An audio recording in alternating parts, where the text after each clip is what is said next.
Hey, welcome back everyone. Today we are looking at my worms, seeing how they handled the big feeding we gave them last time. And just doing a general check and a refeeding.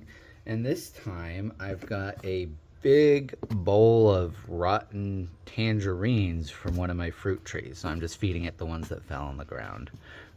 So we'll have a big feeding today that we'll be able to check in again on them in 2 weeks.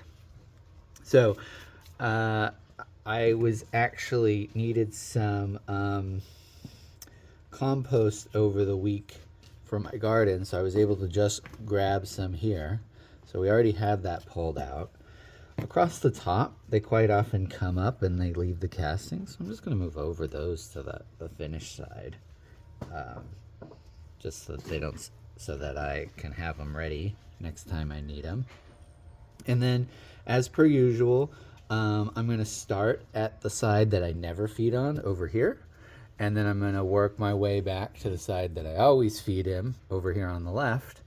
And we are just going to go through, check on it, check on the moisture level, check on the health of the worms, and also fluff up the compost just to make sure we're getting the right amount of oxygen down to the worms, down to the bacteria that breaks everything down, so that everything stays nice and healthy and it doesn't start smelling bad.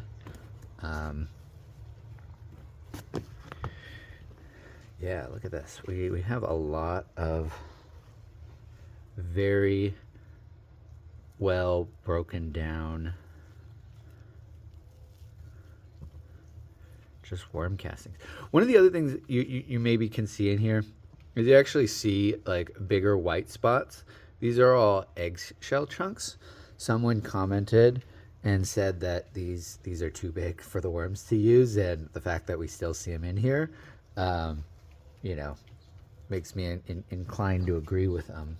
I think what we'll probably do is we'll follow their suggestion. They suggested we just use a coffee grinder to grind up the eggshells. I think I'm gonna see if I can find one at a thrift store. You know, just because it doesn't need to be good, it doesn't need to be food safe or anything. I'm just feeding it to the worms. So see if we can repurpose an old one as opposed to just buying a new one. I know they're only 20 bucks. It's more really about the principle than trying to save money.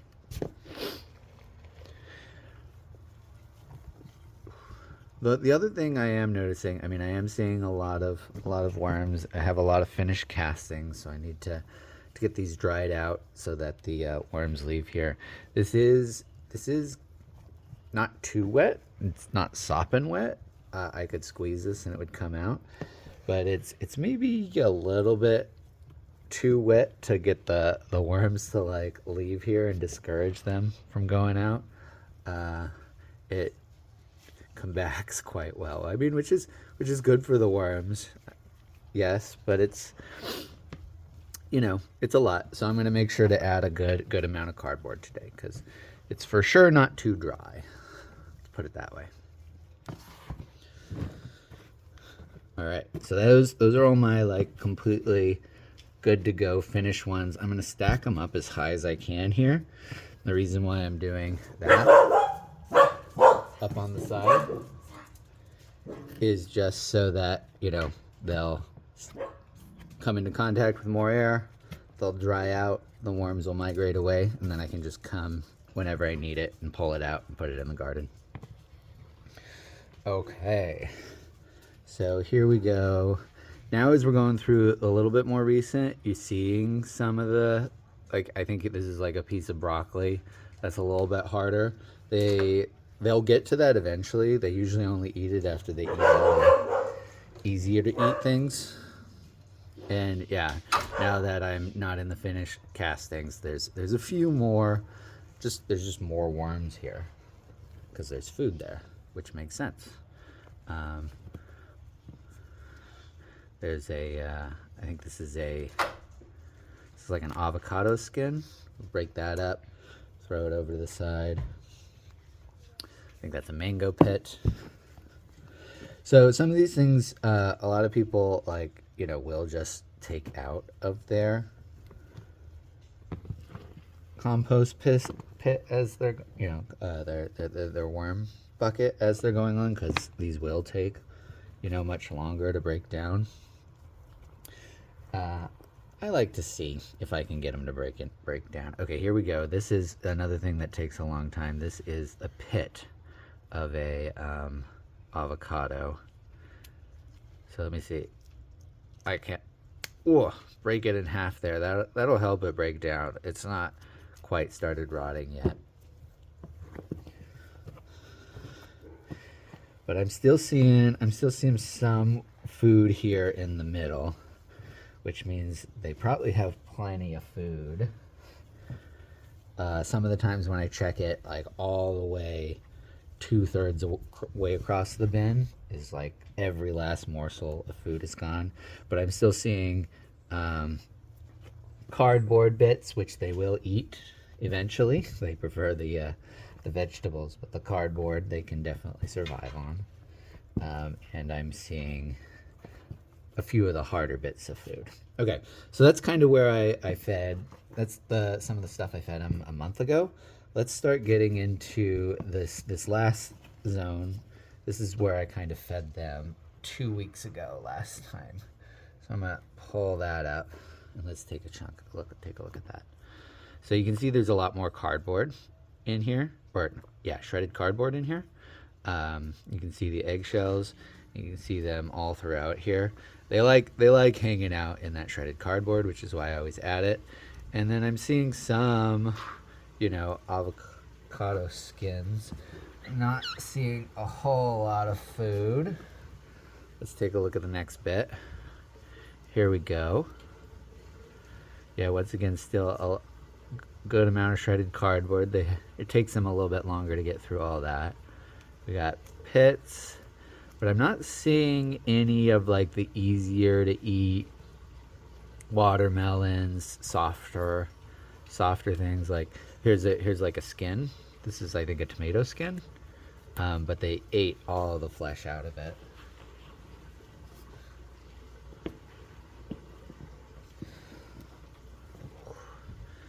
Here we go. Yeah, I love seeing all the worms of different ages. Like the first year and a half of me doing this, I only saw like the adult worms, the worms I bought, and in fact my population just shrunk when I started doing this, as the worms I bought, slowly were dying off. You have to get the conditions right, and then you'll start seeing them like intertwined in each other. That means they're producing their cocoons, because they got to be quite happy and have plenty of food in order to make cocoons. And then once you see the cocoons hatch, then you see all the little tiny worms start appearing, and then those will grow. They will stop. If there's not enough food, they won't make more cocoons. So they do a pretty good job of like managing their own population. So there's roughly the right population for your bin, because if there's not enough food, they don't make more baby worms. But if you want to grow your bin population, you got to feed them more, so there's plenty of food and they reproduce.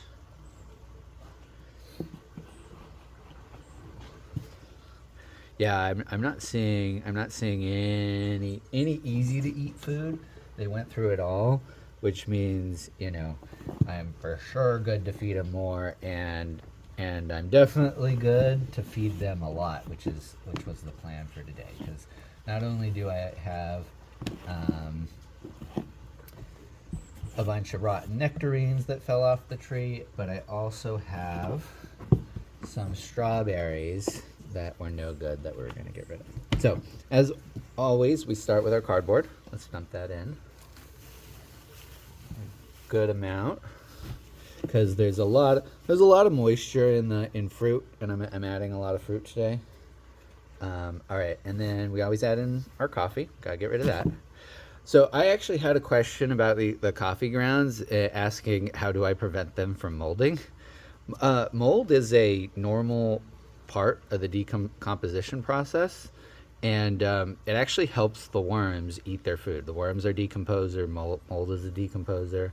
I mean, a good way that they get their nutrition is the bacteria in the mold that breaks stuff down. That's what they like to eat. So how do I prevent the mold? I very much do not. I do no such thing. I don't see the mold throughout the week as I'm collecting my coffee grounds. The mold only ever like colonizes the stuff at the very bottom of the tin that I use to store the coffee grounds throughout the week. So I only ever see the mold when I go and I dump it into the bin. All right, let's dump in my 2 big eggshells. I use a hand grinder now, which is probably why they're too big. I get a little bit lazy when trying to powderize it, so let's see if we can find a better way to grind these up. And then the kitchen scraps throughout the week. So these, I don't really want these to be moldy on my counter, so these I actually do freeze throughout the week, which freezing is a great way to do it. For your worm bin scraps just in general, because it'll keep like the flies and the other pests down, because the freezing will kill off their eggs, so you're less likely to get stuff growing in your worm bin that you don't really want, if you just go ahead and you freeze it. So I'm gonna mix that in just a little bit, just to make it a little bit easier for worms to get around and access all the little bits. If you layer a bunch of stuff on top of each other, it makes the worms harder for the worms to get at it.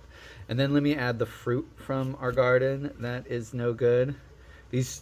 The pill bugs get out of our strawberries, and my dog eats a lot of them, but there's only so many strawberries I really want to feed him in a day.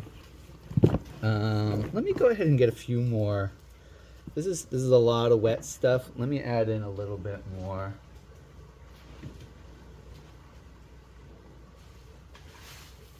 Let me add in a little bit more of this.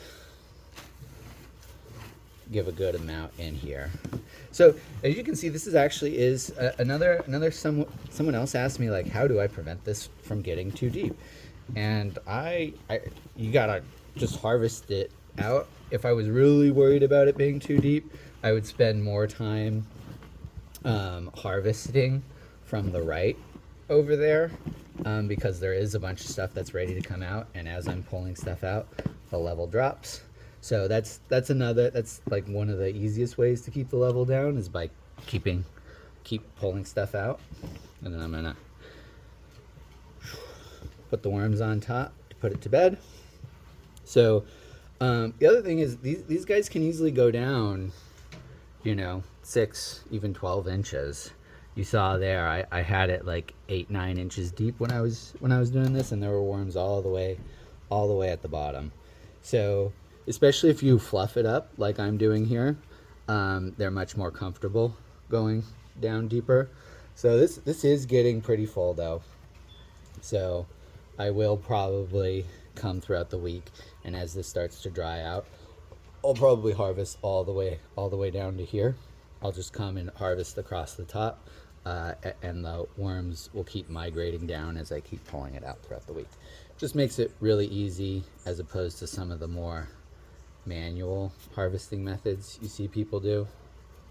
But that's what I'm all about. Easy. Spend 15 minutes a week doing this, and then just not worrying about it the rest of the time. All right, I'll see you next week. Bye, everyone.